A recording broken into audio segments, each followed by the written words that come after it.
skenario film beliau. Mungkin kalau saya sebutkan satu batang sangat panjang, ada 37 kayaknya. Mungkin tapi yang paling fenomenal dan saya juga merasakan sendiri Pak, ada petualangan Selina di tahun 1990. Belum tidak ada luar air. Terus yang paling fenomenal itu ada apa dengan cinta.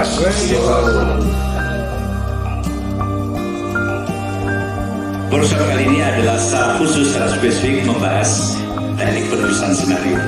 Lebih khusus lagi adalah skenario layar lebar, skenario yang panjang. Panjang itu bisa dibuatkan 30 menit, 1 jam, 1,5 jam, 2 jam itu termasuk panjang. Cerita dari si ibu ini sifatnya subjektif. Dia mengalami sendiri, dia sendiri yang merasakan kejutaan.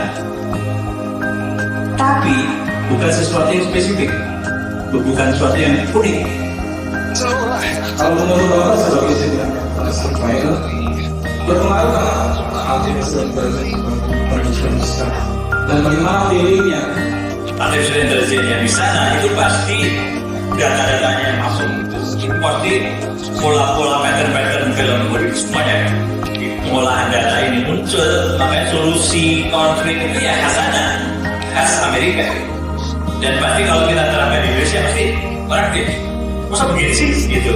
Kebetulan saya menulis buku-buku biografi juga, dan dari semua buku itu kan saya penasaran itu proses seleksi ceritanya itu seperti apa sih Pak?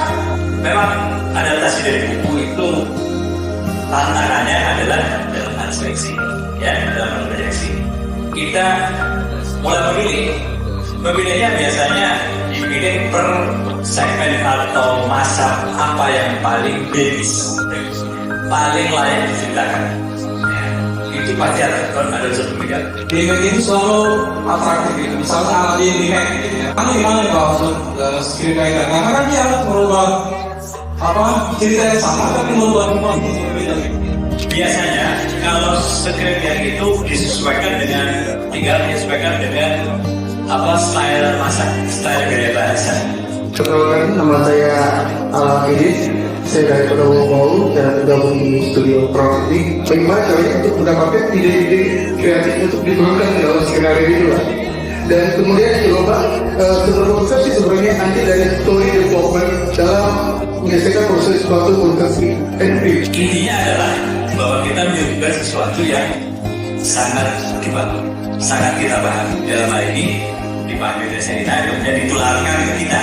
Yang saya mau tanyakan dalam program pertama ini, apakah kalau kita mau membuat sebuah film, kita harus juga melihat market atau tidak? Industri televisi Indonesia adalah sebuah industri yang betul-betul bisnis oriented.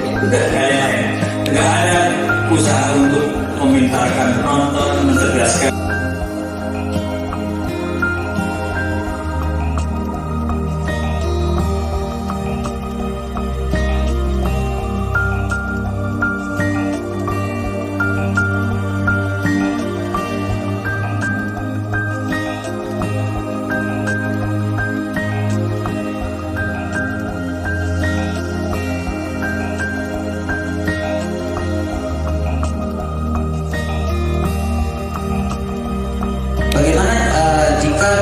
Kondisi seperti itu ada sebuah adegan yang berbeda dari skrip, apakah sutradara perlu berkoordinasi lagi dengan scriptwriter atau biarkan mengalir begitu saja?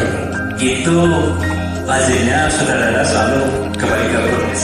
Cuma ada kalanya kita juga sebagai penulis kadang-kadang juga harus sadar bahwa hasil yang dinikmati penonton itu film, bukan skenario kan. Nah jadi kadang-kadang kita menghadapi hal itu yang harus mengikhlaskan sutradara melakukan apapun terhadap skenario. Nama saya Jujur Prananto, penulis skenario. Saya hari ini terlibat dalam pelatihan kompetensi SDM ekonomi kreatif subsektor film, animasi dan video di Wakatobi. Dan saya mengkhususkan diri bicara tentang penulisan skenario film-film panjang, tapi juga tidak menutup kemungkinan untuk menjadi dasar dari pembuatan film-film pendek.